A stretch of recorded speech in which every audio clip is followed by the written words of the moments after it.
नमस्कार दोस्तों, मैं हूँ विजय कोहली। इस चैनल पर हम बात करते हैं finance, mutual funds, tax planning और स्मार्ट इन्वेस्टिंग की। बिल्कुल सिंपल हिंदी में, बिना किसी हाइप के। हाँ, और बिना किसी कंफ्यूजन के। यहाँ हमारा मकसद सिर्फ रियल डेटा, लॉजिक और प्रैक्टिकल उदाहरणों पर बात करना है, ताकि लोग अपने पैसों के बेहतर फाइनेंशियल निर्णय ले सके। तो चलिए आज की चर्चा शुरू करते हैं।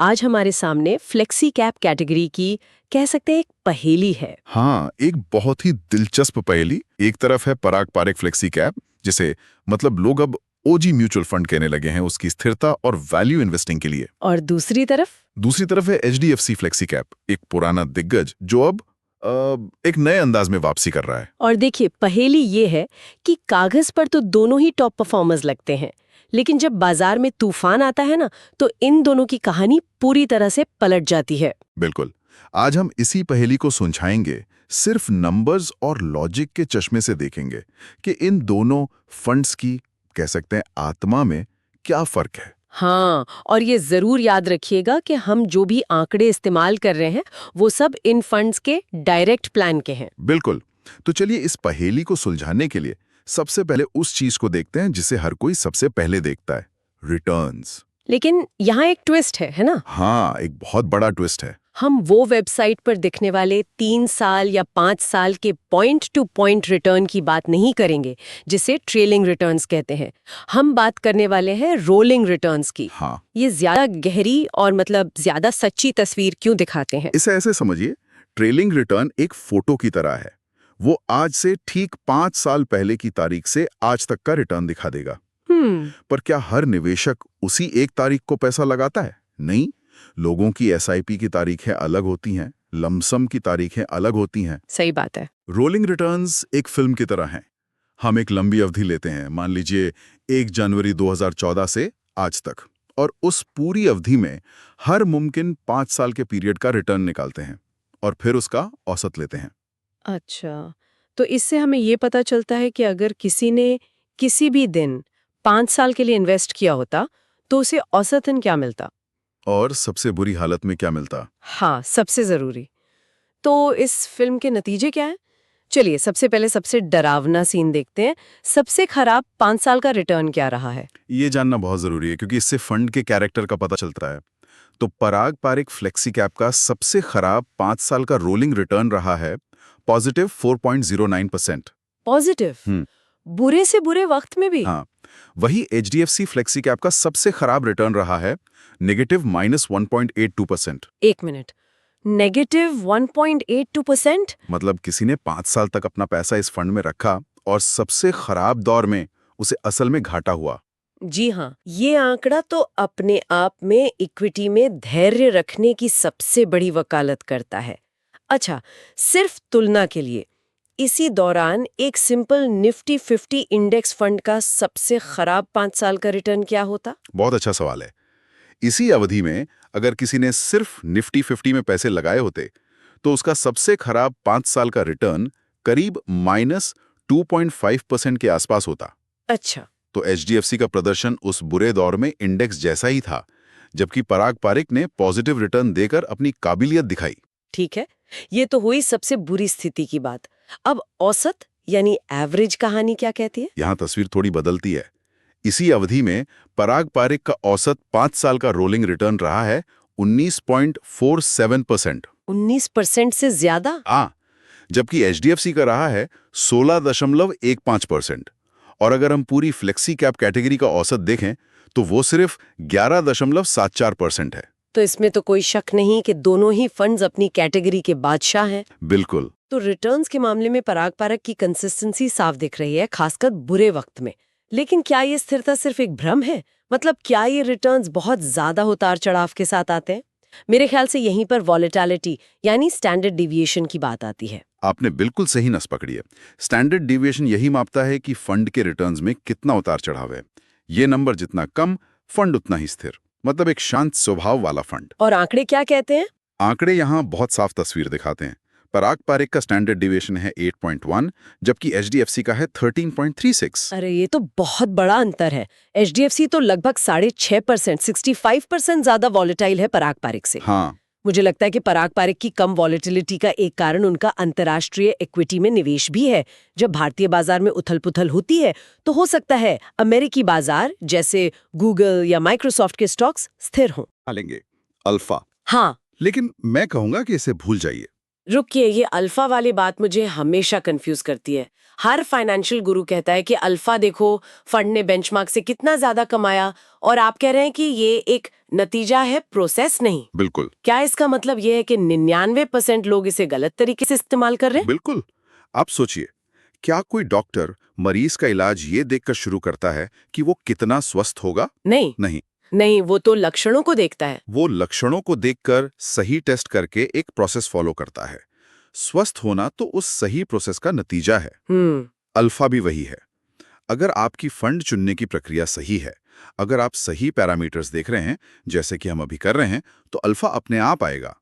अल्फा से शुरुआत करना मतलब गाड़ी को घोड़े के आगे रखना। ये तो एक बहुत ही पावरफुल आइडिया है। तो अगर हम प्रोसेस पर ही ध्यान दें तो अगला और शायद सबसे महत्वपूर्ण पैरामीटर आता है डाउनसाइड कैप्चर रेशियो। हाँ, ये मेरे लिए वॉरेन बफेट के 2 नियमों जैसा है। नियम नंबर 1, कभी पैसा मत गंवाओ, और नियम नंबर 2, नियम नंबर 1, कभी मत भूलो। बिल्कुल। आपने एकदम सही कहा। डाउनसाइड कैप्चर रेशियो इसी फिलॉसफी का गणितीय रूप है।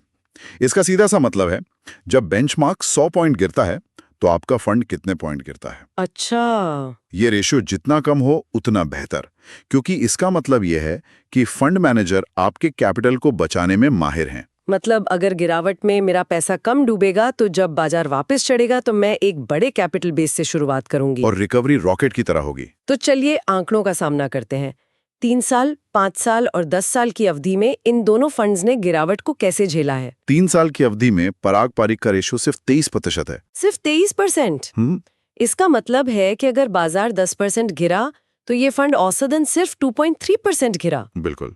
वहीं HDFC का रेशियो 57% है। ये जमीन आसमान का फर्क है। ये तो अविश्वसनीय है। चलिए इसे एक असल दुनिया के उदाहरण से समझते हैं। मार्च 2020 की कोविड वाली गिरावट याद है सबको? हाँ, बिल्कुल। अगर किसी ने 1 फरवरी 2020 को दोनों फंड्स में 1-1 लाख रुपए लगाए होते तो 31 मार्च 2020 को उनके पैसों का क्या हुआ होता? उस एक महीने में बाजार करीब 23% गिरा था। HDFC फ्लेक्सी कैप भी लगभग उतना ही, करीब 21-22% गिरा होता।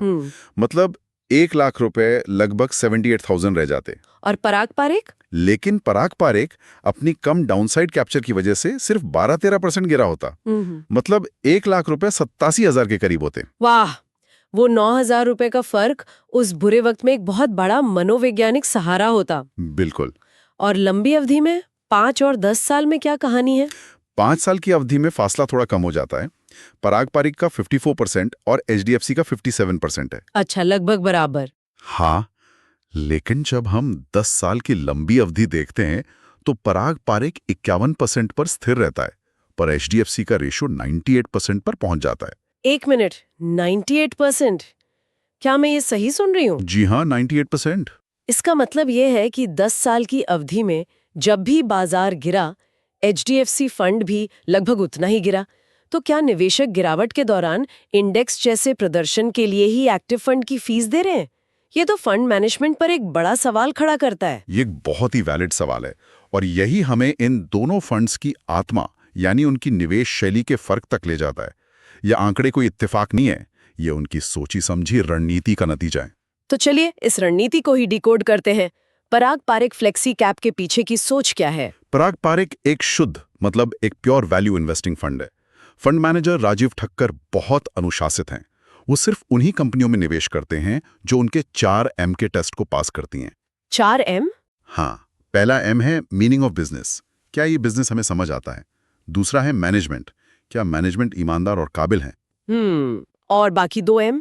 तीसरा है मोट, क्या कंपनी के पास कोई ऐसा कॉम्पिटिटिव एडवांटेज है जिसे कोई और कॉपी ना कर सके। और चौथा, सबसे जरूरी, मार्जिन ऑफ सेफ्टी, क्या ये बेहतरीन कंपनी हमें सस्ते दाम पर मिल रही है। अच्छा, वो बोरिंग नजरअंदाज की हुई कंपनियों में तब पैसा लगाते हैं जब कोई उनकी बात नहीं कर रहा होता, और जब उन्हें कोई मौका नहीं दिखता तो वो शर्माते नहीं है, वो 25% तक कैश लेकर बैठ जाते हैं। और यही कैश गिरावट में उनके लिए शॉक अब्जॉर्बर का काम करता है। बिल्कुल। मुझे याद है 2018 में जब मिड कैप और स्मॉल कैप में बड़ी गिरावट आई थी, उस समय मेरा पोर्टफोलियो 20% नीचे था। उस वक्त अगर मेरे पास पराग पारिक जैसा कोई फंड होता तो शायद मेरी रातों की नींद खराब नहीं होती। सही बात है। अब HDFC की कहानी क्या है? वो तो वैल्यू इन्वेस्टिंग के इतने बड़े पुरोधा रहे हैं। यही मुख्य शब्द है। जब प्रशांत जैन इसे मैनेज करते थे तब ये एक कोर वैल्यू फंड था, लेकिन अब नई फंड मैनेजर रोशी जैन के आने के बाद इसकी फिलॉसफी में एक बड़ा बदलाव आया है। क्या बदलाव? अब ये एक वैल्यू और ग्रोथ का मिश्रण है। मतलब अब ये सिर्फ सस्ती कंपनियों पर ही नहीं बल्कि भविष्य में तेजी से बढ़ने वाली कंपनियों पर भी दांव लगा रहा है। बिल्कुल। अब HDFC flexi cap new age कंपनियों और ऐसे ग्रोथ स्टॉक्स में भी निवेश कर रहा है जिनके मौजूदा फाइनेंशियल शायद बहुत मजबूत ना हो, लेकिन भविष्य का पोटेंशियल बहुत बड़ा दिखता है। तो वो ग्रोथ के लिए थोड़ा ज्यादा रिस्क लेने को तैयार है। हाँ, बाजार के साथ दौड़ना चाहते हैं। तो यहाँ पर तस्वीर बिल्कुल साफ हो जाती है। एक तरफ पराग पारिक है जो एक मैराथन धावक की तरह है। वो जानता है कि रेस लंबी है, इसलिए वो अपनी एनर्जी बचाता है, गिरावट में खुद को सुरक्षित रखता है और लगातार दौड़ता रहता है, भले ही बीच के कुछ स्प्रिंट हार जाएं। हाँ, और दूसरी तरफ HDFC है जो अब एक मोमेंटम चेजर बन गया है। वो बाजार की तेजी का पूरा फायदा उठाना चाहता है, भले ही इसके लिए उसे गिरावट में ज्यादा चोट सहनी पड़े। इससे बेहतर तरीके से इसे समझाया नहीं जा सकता। और यहीं पर एक निवेशक को फैसला लेना होता है। ये सिर्फ रिस्क प्रोफाइल की बात नहीं है, ये निवेशक के स्वभाव की बात है। तो अब हम अंतिम सवाल पर आते हैं, इन दोनों में से किसे चुने? देखिए, इसका जवाब किसी वीडियो में नहीं बल्कि निवेशक के अंदर है। सबसे पहले खुद से पूछिए, आप किस तरह के इंसान हैं? जब बाजार 20% गिरता है तो क्या आप बेचैन होकर अपना पोर्टफोलियो बार बार देखते हैं, या आपको भरोसा होता है कि ये बस एक दौर है जो गुजर जाएगा? हाँ। तो अगर हम इसे और साफ करें तो पराग पारिक किस तरह के निवेशक के लिए बना है? पराग पारिक उस धैर्यवान निवेशक के लिए है जो गेट रिच स्लो की फिलॉसफी में विश्वास रखता है, जो मानता है कि दौलत बनाने का रास्ता अच्छी कंपनियों को सस्ते में खरीदकर लंबे समय तक रखने से ही बनता है, जिससे रातों की नींद थोड़े एक्स्ट्रा रिटर्न से ज्यादा प्यारी है। बिल्कुल, जो कैपिटल प्रोटेक्शन को सबसे ऊपर रखता है। और HDFC फ्लेक्सी कैप किसके लिए है? HDFC उस निवेशक के लिए जो थोड़ा ज्यादा रोमांच चाहता है, जिसे लगता है कि भारत की ग्रोथ स्टोरी न्यू एज कंपनियों से आएगी और वो उस रैली को मिस नहीं करना चाहता, जो बाजार की गिरावट को एक अवसर की तरह देखता है और ज्यादा रिस्क लेकर ज्यादा रिटर्न कमाने की क्षमता और हिम्मत दोनों रखता है। हाँ, जिसका स्वभाव वैल्यू और ग्रोथ के इस मिश्रण से मेल खाता है। तो अंत में कोई भी फंड सबसे अच्छा नहीं है, बस एक फंड है जो आपके लिए सबसे अच्छा है और इसका फैसला कोई और नहीं ले सकता। बिल्कुल। इसके लिए या तो खुद को शिक्षित करें या फिर किसी सेबी रजिस्टर्ड इन्वेस्टमेंट एडवाइजर से सलाह लें, लेकिन फैसला आपका, आपकी समझ और आपके स्वभाव पर आधारित होना चाहिए। पर आज की बात खत्म करने से पहले मैं एक सवाल जरूर छोड़कर जाना चाहूंगी। बताइए, क्या सवाल है? हमने देखा कि पराग पारिक का सेफ्टी फर्स्ट अप्रोच पिछले दशक में शानदार काम किया है, पर क्या भविष्य में जब AI, इलेक्ट्रिक व्हीकल और न जाने कौन सी नई टेक्नोलॉजी अर्थव्यवस्था को पूरी तरह बदल देंगी, तब भी क्या ये सुरक्षित वैल्यू इन्वेस्टिंग काम करेगी? या फिर उस तूफानी दौर में ग्रोथ पर और भविष्य पर दांव लगाना ही समझदारी होगी? इस पर सोचिएगा जरूर।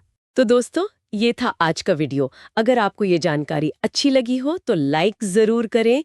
आपका एक लाइक मुझे और ऐसे जानकारी वाले वीडियो बनाने के लिए मोटिवेट करता है। अगर कोई शक, सुझाव या राय हो तो कमेंट में जरूर लिखिए।